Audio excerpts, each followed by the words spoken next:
Hola, salam olahraga. Balik lagi ke kabar Trivela, teman-teman. Hari ini gue mau bahas update tentang persepak bolaan, terutama terkait dengan hasil perempat final UEFA Champions League yang tadi malam baru selesai. Dan congrats untuk 4 tim yang bisa lolos ke semifinal. Itu ada Paris Saint-Germain, Bayern Munchen, Atletico Madrid, dan juga Arsenal.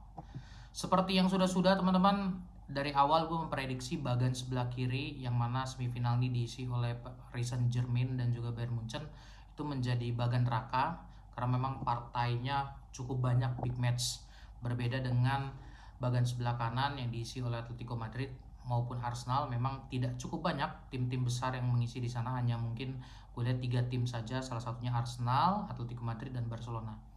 Dan jujur kalau diakui dari data ataupun hasil tontonan gue highlight pertandingan, memang dua tim Paris Saint-Germain dan Bayern Munchen itu memang di atas kertas level permainannya setengah atau satu di atas daripada tim Arsenal dan Atletico Madrid.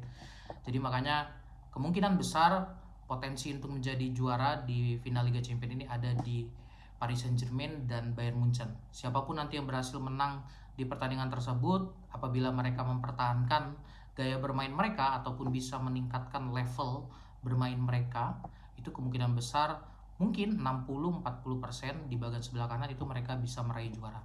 Tapi di sini gue bukannya jadi mendiskreditkan kehadiran Atletico Madrid dan Arsenal, tapi gue hanya berbicara berdasarkan data yang ada.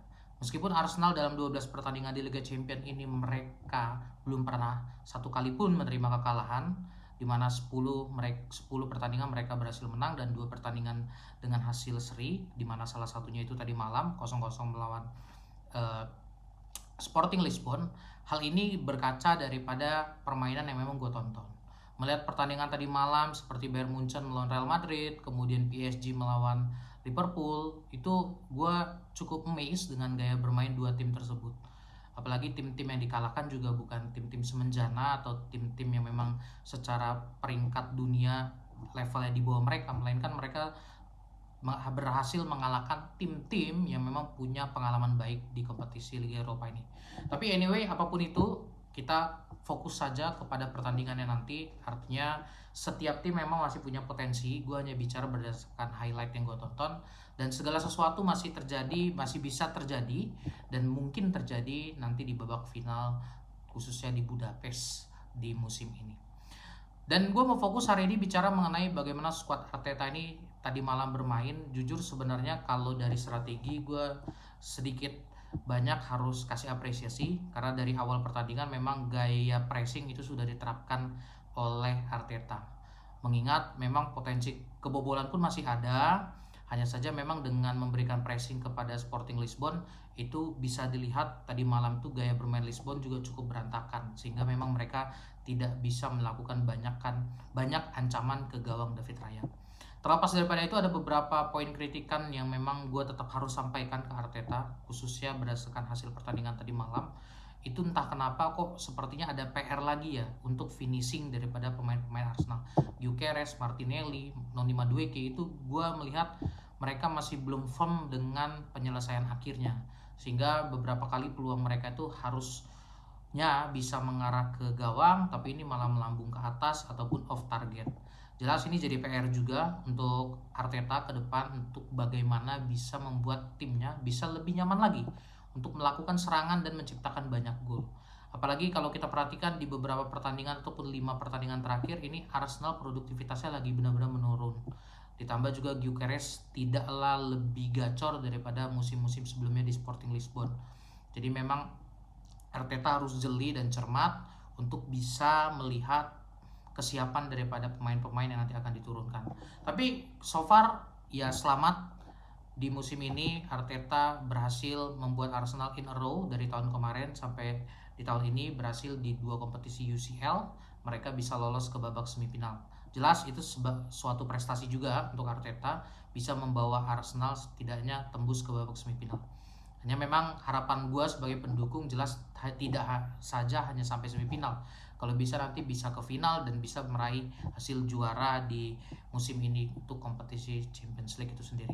Tapi kembali lagi, semua bisa terjadi, bahkan melawan Atletico Madrid nanti gue melihat bahwa pasti Atletico Madrid nanti akan memberikan pertandingan yang cukup benar merepotkan daripada skuad asuh Arteta nih, karena mereka yang pasti nggak mungkin mau menyia-nyiakan peluang di mana di depan mata mereka bisa masuk ke babak final di kompetisi UCL itu sendiri. Tapi apapun itu, gue berharap Arteta cermat, dia bisa mengetahui bagaimana melawan tim-tim Spanyol. Apalagi sebenarnya kalau di atas kertas Arteta ini punya pengalaman yang kurang baik, bahkan bukan Arteta saja, Arsenal ketika menghadapi tim-tim Spanyol kecuali Real Madrid. Arsenal punya pengalaman kemarin mengalahkan Real Madrid, tapi khusus untuk Atletico Madrid ini mungkin sedikit berbeda karena di babak perempat final kemarin mereka bisa berhasil mengalahkan Barcelona. Artinya memang pasti ada semangat lebih ataupun kepercayaan diri dari anak asuh Diego Simeone itu sendiri untuk menghadapi Arsenal. Pertandingan pertama, leg pertama akan berlangsung di tanggal 29 teman-teman, dan gue berharap memang setidaknya Arsenal bisa meraih kemenangan di kandang Atletico Madrid sebelum nanti di minggu berikutnya menjamu mereka Atletico Madrid di Emirates Stadium. Gue berharap anak asuh daripada Arteta ini juga bisa memberikan penampilan yang baik. Dan tadi malam juga ada kejadian di mana Noni Madueke harus ditarik keluar, dia menggantikan Max Doman.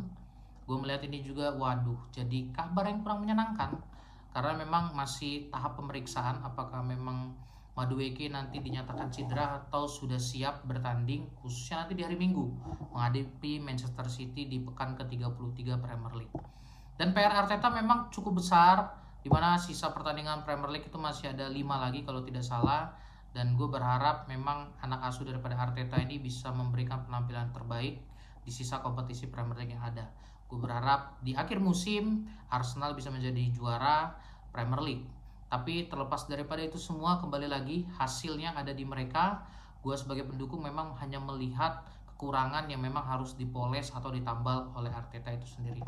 Di sisi lain, kalau untuk bicara mengenai Manchester City, ya sama-sama kita tahu, prediksi gua, analisa gua, ini City ini memang lagi gacor-gacornya. Trio mereka ada Doku, kemudian juga ada Cherki, ada Erling Haaland, ditambah ada Bernardo Silva, ada juga ini siapa, Sevanyo kalau nggak salah namanya.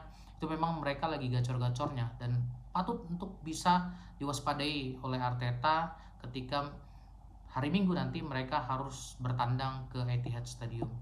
Tapi apapun itu, yang pasti secara objektif gue mengucapkan selamat untuk Arteta sekali lagi, dan tugas ataupun PR besar menanti Arteta di pertandingan hari Minggu nanti, dan khususnya nanti di pertandingan berikutnya Premier League, karena kalau nggak salah itu jeda masih ada sekitar 1 minggu ke depan sebelum menghadapi Atletico Madrid di babak semifinal. Dan yang pasti teman-teman, gue berharap juga di musim ini Arsenal adalah setidaknya gelar juara UEFA Champions League. Kan Arsenal belum pernah, kalaupun itu bisa ya syukur, tapi kalaupun memang itu sulit, setidaknya Premier League yang sudah libur selama hampir 22 tahun ini bisa diraih lagi dan dibawa pulang ke Emirates Stadium. So, demikian teman-teman konten singkat 2. Ini merupakan gambaran dan analisa yang gue bisa bagikan. Jangan lupa teman-teman untuk dukung channel ini, setidaknya untuk gue bisa semakin lebih semangat lagi untuk memberikan update terkait dengan perkembangan ataupun hasil pertandingan di dunia persepak bolaan dalam dan luar negeri.